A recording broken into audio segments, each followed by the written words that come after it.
नमस्कार. आज आपण मच्छीचा एक प्रकार बनवून घेणार आहोत. तोंडी लावण्यासाठी आपण ताटामध्ये बरेचसे प्रकार ठेवतो. तर आज आपण कुरकुरीत अशी मांदेली फ्राय बनवून घेणार आहोत. खूपच साध्या आणि सोप्या पद्धतीने आज आपण ही रेसिपी बनवून घेणार आहोत. नवशिके देखील ही रेसिपी सहजपणे बनवू शकतील. घरातच उपलब्ध असलेले मसाल्यातून कुरकुरीत मांदेली फ्राय कशी बनवायची ते आज आपण या व्हिडिओमध्ये पाहून घेणार आहोत. तर चला आजच्या व्हिडिओला सुरुवात करूया. इथे मांदेली मच्छी जी आहे ती मी स्वच्छ करून घेतलेली आहे, धुवून घेतलेली आहे 2 पाण्याने. यामध्ये आपल्याला घरगुती तिखट, थोडंसं हळद आणि चवीनुसार मीठ घालून घ्यायचं आहे.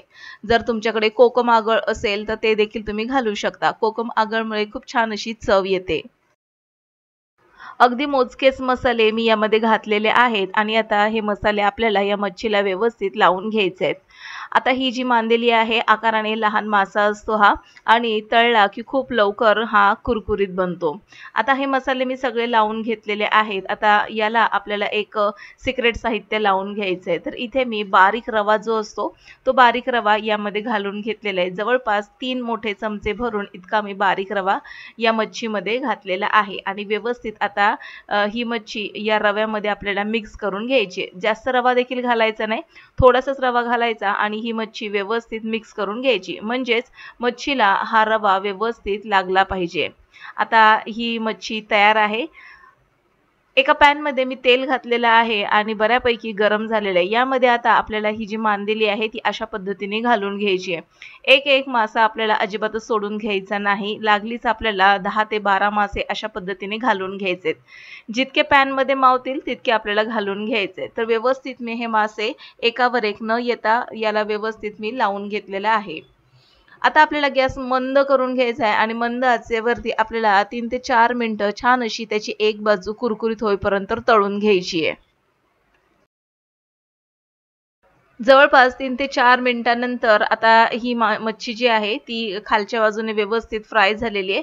आता याला आपण असंच पलटून घेणार आहोत. उलटण्याने बघा मी अशा पद्धतीने पलटून घेतले.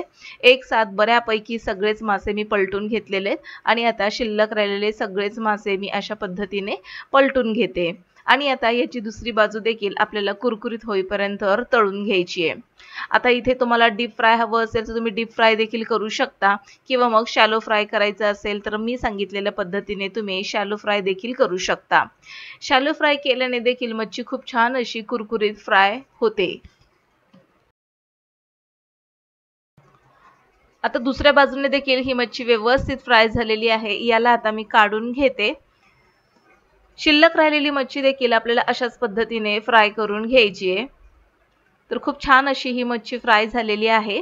आता या पॅन मध्ये मी चमचाभर तेल घातलं आणि यामध्ये आता पुन्हा शिल्लक राहिलेली मांदेली मी अशा पद्धतीने पसरवून घालते आणि दोनही बाजूने मंद आचेवरती आपल्याला कुरकुरीत होईपर्यंत तळून घ्यायचं आहे.